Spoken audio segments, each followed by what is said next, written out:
Fala, pessoal! Boas-vindas a quem está acompanhando mais uma das nossas imersões nos arquivos. Eu tô com a energia lá no alto hoje, muito animada mesmo, porque... E o material de hoje pede essa energia com certeza. Pede muito, porque temos pela frente um texto que, para muita gente, parece uma daquelas muralhas literárias quase intransponíveis, sabe? Sim, aquela leitura que assusta num primeiro momento. Exato. Mas que, na verdade, esconde um maquinário social, assim, absolutamente fascinante.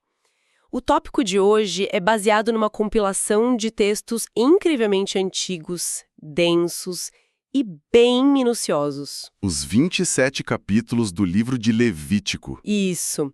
E para quem já abriu essas páginas alguma vez, a primeira impressão geralmente é de esbarrar numa lista sem fim de regras. Regras e rituais que, fora de contexto, parecem não fazer o menor sentido hoje. Perfeito. Mas a missão dessa nossa análise não é, ler um manual antigo em voz alta. O que a gente quer é extrair a lógica por trás de tudo isso. As motivações mais profundas daquele povo. Exatamente. A engenharia social e as surpresas que estão muito bem escondidas por trás do que parece ser só um código exaustivo de leis e sacrifícios do antigo povo de Israel. Há uma inteligência muito afiada operando ali. Uma tentativa colossal de colocar a ordem no caos do mundo antigo. Certo? Vamos desvendar isso? O ponto de partida precisa ser exatamente esse. A lente pela qual a gente enxerga o texto. Se a leitura for feita apenas como um diário de práticas religiosas isoladas, o quadro geral se perde completamente. Fica parecendo só um livro de regras soltas, né? Isso. O material que temos em mãos é, na sua essência, um projeto arquitetônico de uma sociedade inteira construída do zero. Pensemos no contexto histórico, sabe? Uma população recém-saída de um longo período de escravidão. Caminhando por um deserto. Exato. Caminhando por um deserto e precisando urgentemente de uma identidade coesa e de uma estrutura de Estado. O que esses capítulos fazem é entrelaçar práticas de controle sanitário, um sistema econômico de contenção de danos, regras de convivência civil e uma espiritualidade muito visceral. Eles transformam tudo isso num único ecossistema. Então, a forma de abater um animal para o jantar ou a maneira de lidar com o mofo na parede de casa ganham o mesmo peso institucional. E essa ideia do ecossistema é muito clara logo de cara, já que o início do texto dita o tom. Os 10 primeiros capítulos são um verdadeiro choque de realidade para quem lê. Sem dúvida. É denso. Impressiona muito. O texto fala de oferendas envolvendo vacas, ovelhas, cabras. E desce até detalhes menores, como pombinhos. Isso, pombinhos ou rolas. E a regra de ouro lá é totalmente negociável. O animal precisa ser perfeito. Sem qualquer defeito físico. E a mecânica descrita ali é muito visual, né? A pessoa traz o animal, coloca a mão sobre a cabeça dele, o animal é abatido e os sacerdotes que são da linhagem de Arão ficam encarregados de respingar o sangue ao redor do altar. Uma logística bem pesada. Muito. Depois eles separam a gordura, lavam as entranhas e queimam tudo para subir como um cheiro suave. É uma operação que mistura praticamente um matadouro com um ambiente mais sagrado possível. Qual era o propósito de tanta minuciosidade visual e tátil? A resposta está na necessidade de materializar conceitos que são muito abstratos. Uma sociedade antiga não lidava com a culpa ou a gratidão apenas no plano das ideias. Precisava ser físico. Exato. Essas emoções precisavam de um veículo físico. As ofertas pacíficas, por exemplo, funcionavam como grandes banquetes de comunhão. Era uma ação de graças onde a pessoa que oferecia e o sacerdote dividiam a carne ali mesmo. Uma refeição compartilhada no espaço sagrado. Sim. Já as ofertas pelo pecado e pela culpa eram um mecanismo de expiação. O ato de colocar a mão na cabeça do animal transferia de forma muito simbólica a falha humana para ele. Isso restaurava a relação que tinha sido fraturada com o divino e com a própria comunidade. Entendi. E tem um detalhe que demonstra uma flexibilidade muito inteligente dentro de todo esse rigor. Quem não tivesse recursos para um animal perfeito poderia oferecer flor de farinha. Bolos ázimos, né? Sem fermento. Isso mesmo. O sistema garantia que a falta de dinheiro não excluísse ninguém da possibilidade de reintegração social e espiritual. Tem uma adaptabilidade financeira clara aí, mas quando a gente olha para a execução do ritual em si, A tolerância para erros era literalmente zero. O capítulo 10 traz um relato que corta esse clima de perdão de forma muito abrupta. O caso de Nadab e Abiú. É um trecho fortíssimo. Nossa, muito forte. Os próprios filhos do sumo sacerdote Arão decidem colocar incenso nos incensários deles e oferecem o que o texto chama de fogo estranho. Algo que não estava no protocolo oficial de jeito nenhum. E a resposta é instantânea. Um fogo sai da presença divina e consome os dois no ato. Mas o que eu acho mais perturbador é a reação exigida por Moisés logo após essa tragédia. Ele proíbe qualquer demonstração de luto. Exatamente, ele proíbe Arão de demonstrar qualquer sinal de luto. Nada de rasgar as vestes ou chorar pelos próprios filhos, sob a ameaça de atrair a ira sobre todo o acampamento. É brutal. E na sequência desce uma ordem proibindo os sacerdotes de beberem vinho ou bebida forte antes de entrarem na tenda. A glória divina, nesse paradigma, não é descrita como uma presença puramente reconfortante. É quase como uma força da natureza implacável. Tipo uma fiação elétrica exposta? Perfeita analogia. Uma fiação de altíssima voltagem. Se os protocolos de isolamento não fossem seguidos à risca, a descarga era fatal. A proibição do luto para o sumo sacerdote estabelece uma hierarquia brutal ali. O dever acima da família. Isso. O ofício de representar a nação inteira e manter aquela engrenagem sagrada funcionando estava acima até mesmo da dor da perda de um filho. E a lei sobre bebidas fortes, logo após as mortes, lança uma suspeita histórica bem forte. De que o desvio deles ocorreu por embriaguez. Exatamente. A mensagem que fica muito clara: o sagrado exige lucidez absoluta. E essa busca quase obsessiva por manter tudo rigorosamente separado e purificado acaba transbordando do altar diretamente para o cotidiano do acampamento, né? Sem dúvida. Vai para a vida diária. A partir do capítulo 11, a narrativa entra no que parece ser um gigantesco manual de saúde pública e dieta. A famosa divisão entre animais limpos e imundos. As regras alimentares. Sim. Para a carne de um animal terrestre chegar ao prato, ele precisava atender a 2 critérios simultâneos e muito específicos: ter o casco fendido e ser ruminante. Boi e ovelha entram, claro, mas o camelo, o coelho e o porco são terminantemente vetados. E nos rios a exigência também é restrita? Sim, peixes precisam ter barbatanas e escamas.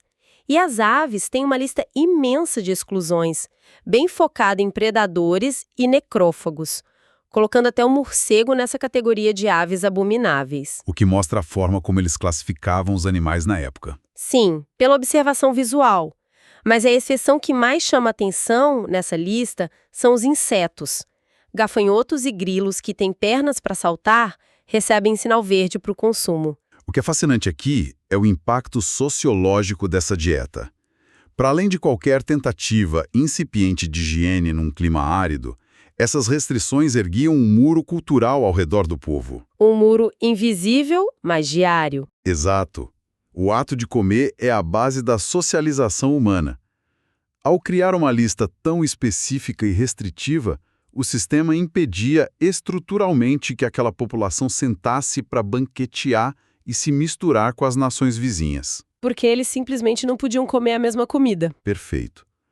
Cada refeição, todos os dias, funcionava como um lembrete físico e prático de uma identidade exclusiva. A dieta era, no fundo, uma ferramenta de preservação de fronteiras culturais. Fronteiras culturais na mesa e fronteiras biológicas nas tendas. As regras avançam para um controle muito minucioso de fluidos corporais, questões de parto e um foco imenso na temida lepra. Que não era só a doença de Hansen que conhecemos hoje. Não, o texto vai muito além da pele humana.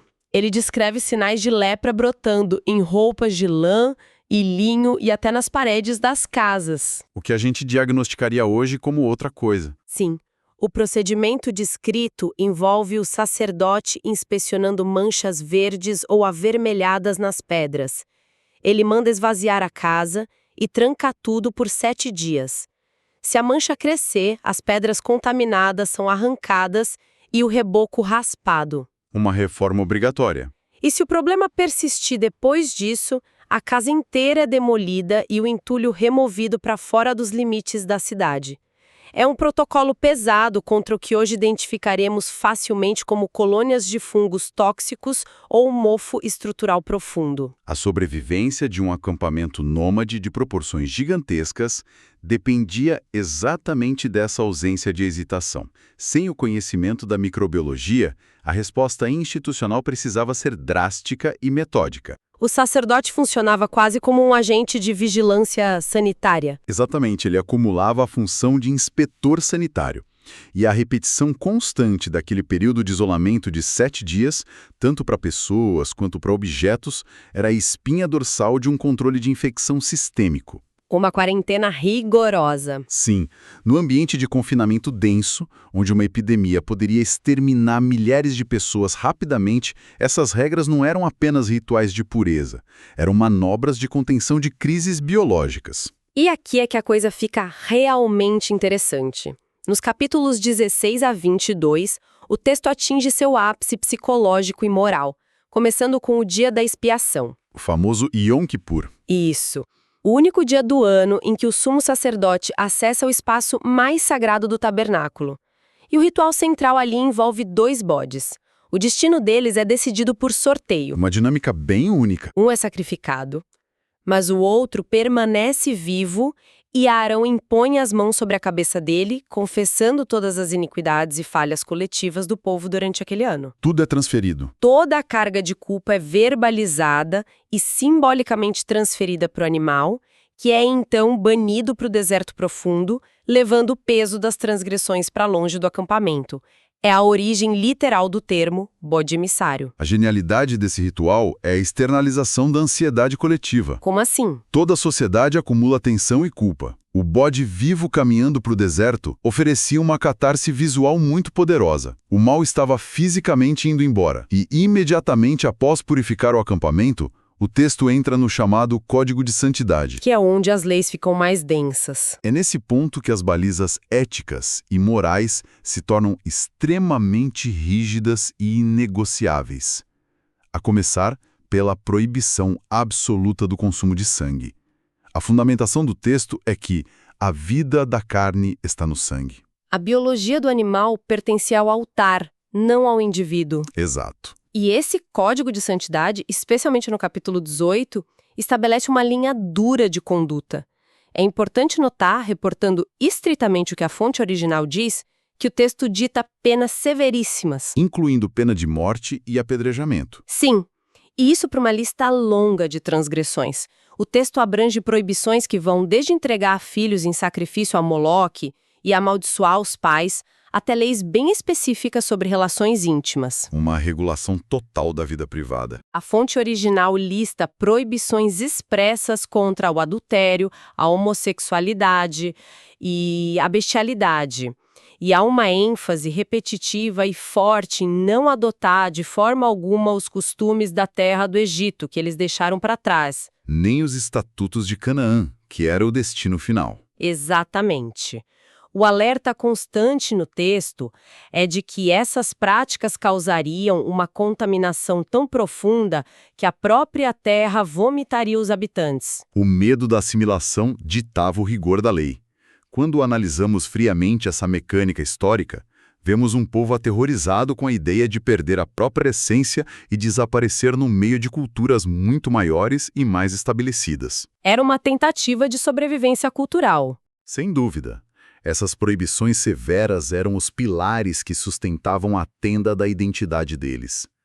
A ideia de que a terra vomitaria a população caso quebrassem essas regras morais mostra o quão precária eles sentiam que era a permanência deles naquele território. Era uma questão de vida ou morte como nação. Mas a mesma estrutura que impunha essas barreiras morais tão rígidas também trazia regras de convivência civil incrivelmente avançadas para a época. E o capítulo 19 é um marco de justiça social estruturada. As leis de amparo social. Sim. Há ordens claras para não ceifar os cantos das plantações e deixar as espigas que caem no chão para o pobre e para o estrangeiro. Uma rede de segurança alimentar. O comércio também ganha balizas éticas bem rigorosas, exigindo o uso de balanças e pesos justos. E o pagamento do trabalhador diarista não pode ser retido até a manhã seguinte. E coroando esse bloco todo de leis, surge a famosa frase: amarás o teu próximo como a ti mesmo. Que ressoa até os dias de hoje. E para garantir que os conflitos não escalassem para ciclos de vingança infinita na sociedade deles, o texto estabelece a regra da proporcionalidade exata do dano, o famoso olho por olho, dente por dente. A espiritualidade descrita nesse material rejeita completamente a separação entre o divino e as relações de mercado. Tudo estava interligado. Muito. Amar o divino significava, na prática jurídica e econômica daquele povo, operar com balanças não fraudadas, garantir que o agricultor não monopolizasse toda a sua colheita e tratar o imigrante com a mesma dignidade legal de um cidadão nato. Uma abordagem bem prática da fé. O texto, inclusive, reforça que o estrangeiro deve ser amado, usando a memória histórica do próprio povo como argumento. A frase é: pois estrangeiros fostes na terra do Egito. É a dor do passado sendo transformada em política pública de bem-estar social. Nossa, muito interessante ver por esse ângulo. E essa política de bem-estar social ganha proporções macroeconômicas enormes na reta final do texto. Dos capítulos 23 ao 27, o domínio sobre a rotina de trabalho e a posse da terra é completamente reestruturado. O controle do tempo e do espaço. Primeiro, a imposição das festas contínuas ao longo do ano. A Páscoa, a festa dos pães ázimos, Pentecostes, a festa dos tabernáculos. Nesses períodos, o trabalho servil é paralisado. Pausas obrigatórias. Mas a estrutura atinge outro patamar no capítulo 25. O texto dita que, da mesma forma que as pessoas descansam, a terra também precisa de um sábado da terra. O descanso agrícola. A cada 7º ano, o plantio e a poda são proibidos. O que o campo produzir naturalmente deve ser deixado para os pobres e para os animais. E depois de 7 ciclos desses de 7 anos, chegamos à grande surpresa econômica. O 50º ano, o ano do jubileu. Como isso funcionava na prática, considerando a economia da época? Se conectarmos isso com o quadro geral, o jubileu é um dos mecanismos de engenharia socioeconômica mais audaciosos já concebidos na antiguidade. Audacioso de que forma? No 10º dia do 7º mês daquele 50º ano, as trombetas soavam por todo o território. A diretriz era drástica. Todas as propriedades rurais que tivessem sido vendidas ao longo das últimas 5 décadas deveriam ser devolvidas às famílias originais. Todas as terras voltavam para os donos originais. Todas. E além, israelitas que haviam se tornado escravos para pagar dívidas recebiam a liberdade e podiam retornar para suas casas. As dívidas acumuladas eram zeradas. Caramba! Era uma redistribuição de riquezas e um bloqueio sistêmico contra a usura, sabe? Proibindo expressamente cobrar juros de um irmão. É uma reinicialização econômica completa. É difícil até imaginar algo assim hoje. E qual era o argumento teológico que sustentava uma devolução de terras em massa dessa magnitude? A justificativa teológica desarmava qualquer tentativa de acumulação infinita de patrimônio. O texto afirma com todas as letras que a terra não pode ser vendida em caráter definitivo porque ela pertence, em última instância, a Deus. E as pessoas eram o quê, então? O texto diz que os homens são apenas estrangeiros e peregrinos com ele. O impacto social disso é imenso. Isso impedia a formação de oligopólios geracionais. Ninguém poderia acumular terras para sempre. Evitava o monopólio. Exatamente. Uma família poderia empobrecer, perder suas terras e até a liberdade devido a crises ou más decisões financeiras. Mas essa miséria tinha um prazo de validade. Não seria eterna. O jubileu garantia que a pobreza não se tornasse uma sentença repassada de geração em geração. A linha de largada era redesenhada para todas as famílias a cada 50 anos. Um verdadeiro botão de reset que impedia o abismo social absoluto daquela nação. Porém, o capítulo 26 menciona as consequências de tudo isso e deixa muito claro que esse sistema requeria adesão total. As bênçãos e as maldições. Sim. E as consequências para a quebra desse contrato social eram aterrorizantes. A promessa para a obediência incluía chuvas no tempo certo, paz, vitórias militares e a presença do tabernáculo no meio deles. Um cenário ideal de prosperidade. Mas a lista de maldições pela desobediência é uma descida vertiginosa ao caos. Doenças que consomem os olhos, céus duros como ferro que não dão chuva, derrotas militares seguidas de exílio. Fica bem sombrio. E nos cenários mais macabros de cercos inimigos, o texto descreve a população chegando ao limite do canibalismo, consumindo a carne dos próprios filhos. A punição vai se multiplicando 7 vezes mais a cada recusa de correção, até a ruptura completa de tudo que foi construído. Essa escalada progressiva de desastres funciona como a antítese perfeita do projeto inicial. Se o objetivo lá no começo era construir a ordem a partir do zero, a quebra contínua das regras traz a desconstrução total. Devolvendo a nação ao nada. Exato. Contudo, mesmo nesse cenário apocalíptico e brutal de exílio, a narrativa mantém uma pequena porta aberta no final. O texto encerra essa sessão garantindo que, se no meio da destruição houvesse o reconhecimento do erro e humildade, a aliança original feita com os patriarcas seria lembrada. Uma chance de redenção. Sim. O propósito do rigor nunca foi o extermínio pelo extermínio, mas sim a manutenção daquela identidade frágil a qualquer custo. Então, o que tudo isso significa? Fechando a nossa exploração pelas páginas de Levítico, fica evidente que passamos muito longe de uma simples leitura de regras antigas, de matadouro e dietas superadas. Com certeza. O buraco é muito mais embaixo. O que vimos hoje foi a anatomia de uma sociedade antiga lutando de todas as formas possíveis para amarrar cada detalhe efêmero e profano do cotidiano ao sagrado e ao eterno. Desde o que vestir até como plantar. Exato. Passando por finanças, balanças de comércio e o amparo direto ao pobre e ao estrangeiro. É um sistema completo e meticuloso, construído bloco a bloco, para manter o caos do lado de fora das tendas. E a relevância duradoura desse material não está nos sacrifícios de animais que obviamente deixaram de existir, mas nos alicerces psicológicos e sociais que o texto tentava estabelecer naquela época. As bases da sociedade. Sim, a clareza de que uma sociedade precisa de balizas éticas rigorosas. A percepção extremamente moderna de que o trabalho ininterrupto destrói o ser humano. Daí a necessidade de pausas programadas no calendário para evitar o esgotamento, os famosos sábados. Exato. E a criação de uma rede de apoio aos vulneráveis que não dependa apenas da caridade ocasional, mas que seja garantida por lei dentro do sistema. As necessidades humanas de justiça, descanso e ordem permanecem inalteradas ao longo de milênios. Uma verdade inegável. E isso levanta uma questão importante, algo para quem nos ouve refletir muito além dessa análise histórica. Nós mergulhamos fundo na mecânica do ano do jubileu há pouco. A reinicialização econômica. Exatamente. Imaginemos um cenário contemporâneo. Em um mundo moderno dominado pelo acúmulo contínuo de riqueza, por crises severas de moradia e por uma desigualdade que se cristaliza cada vez mais de pais para filhos. Um cenário bem familiar. Como seria a dinâmica da nossa sociedade se tivéssemos de forma literal esse botão institucional de reiniciar? E se a nossa economia inteira passasse por isso a cada 50 anos?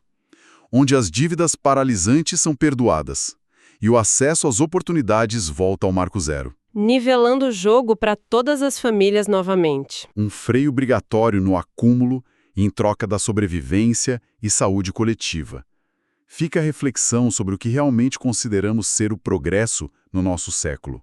Uma reflexão muito provocativa e um excelente ponto final para a nossa jornada de hoje. Agradeço imensamente a companhia de quem nos ouviu em mais esta exploração do conhecimento. Foi um mergulho e tanto. Continuaremos vasculhando esses arquivos e desenterrando essas engrenagens escondidas na história. Encerramos por aqui essa nossa imersão. Até a próxima.